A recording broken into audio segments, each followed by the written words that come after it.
My name is Amara Bello, and just last night, the man who believed he held my future in his hands found himself without a past, all thanks to the quiet strength of the man who now calls me his own. It was a scene of poetic justice, played out in the hushed elegance of a downtown New York restaurant, a moment I once only dreamed of in the quiet corners of my heart. But to understand its true weight, we must first return to the beginning, before the crisp linen tablecloths and the soft clinking of expensive silverware became a stage for my redemption. They were merely the backdrop to my daily struggle. I had arrived in New York from Nigeria with little more than a dream and a fierce determination. My days were spent navigating the bustling energy of the Gilded Spoon, a restaurant known for its exquisite cuisine and equally exquisite clientele. I loved the dance of service, the subtle art of anticipating needs, and the quiet satisfaction of a perfectly cleared table. It was honest work, and I performed it with a dignity I believed was inherent in any labor done with heart. The antagonist in this unfolding drama was a man named Arthur Finch, our general manager. Arthur was a creature of meticulous order, his suits always pressed, his hair always perfectly parted.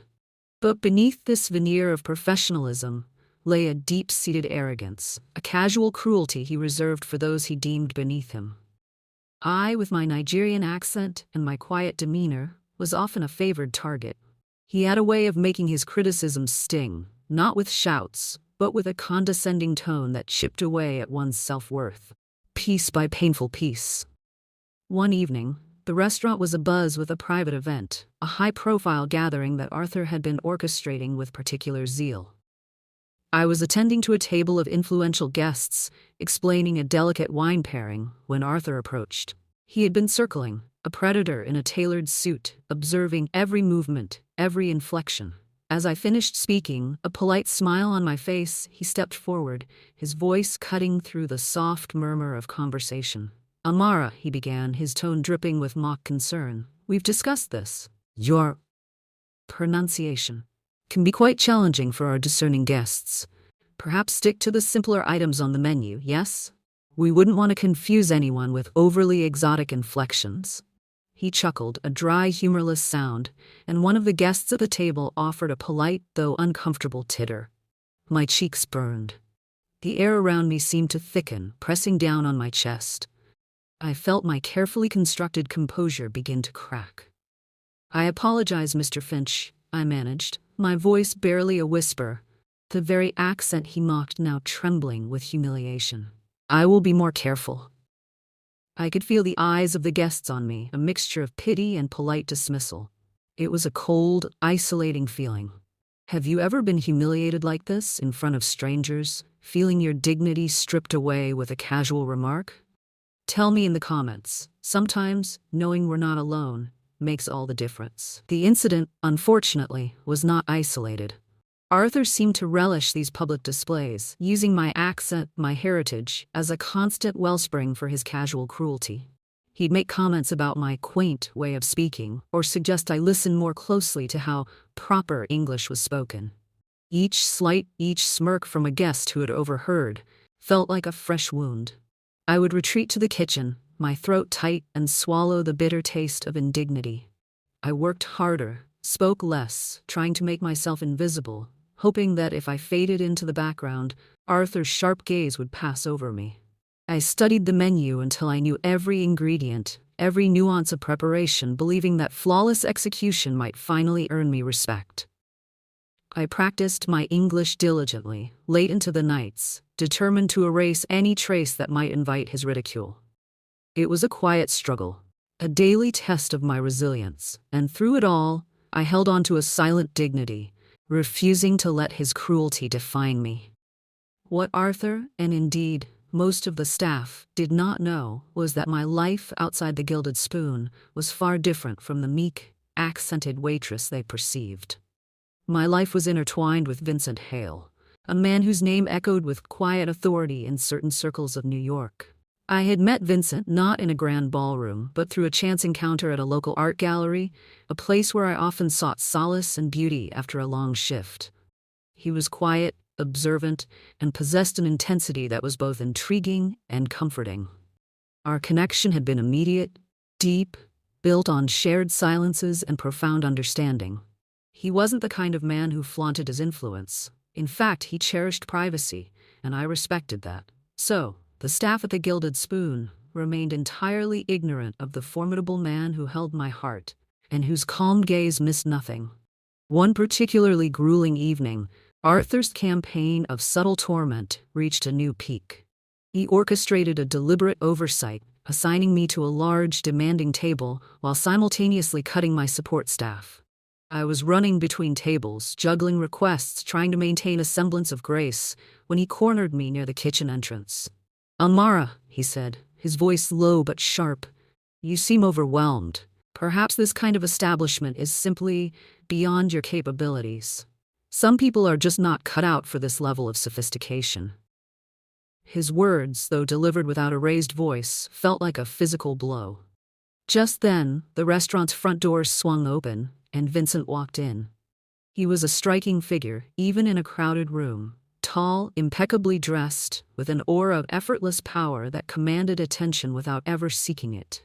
His eyes, sharp and intelligent, scanned the room, and for a fleeting moment, they met mine. A flicker of concern crossed his features, quickly masked by his usual calm composure. He moved with an unhurried grace, taking a corner booth, observing the scene with an almost imperceptible intensity.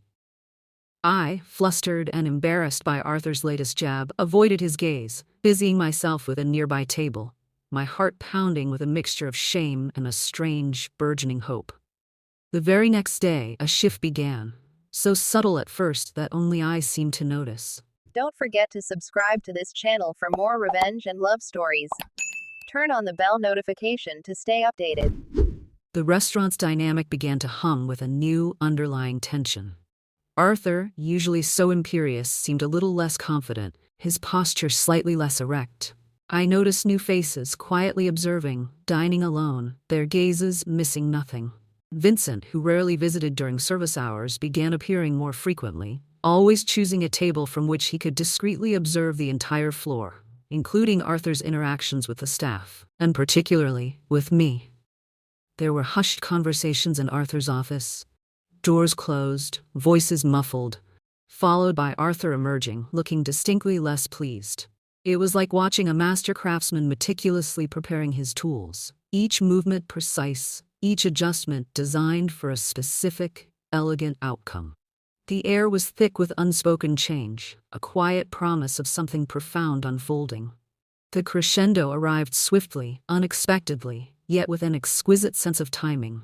It was another busy night, and Arthur, still oblivious to the shifting tides, decided to make another public spectacle of my supposed inadequacies.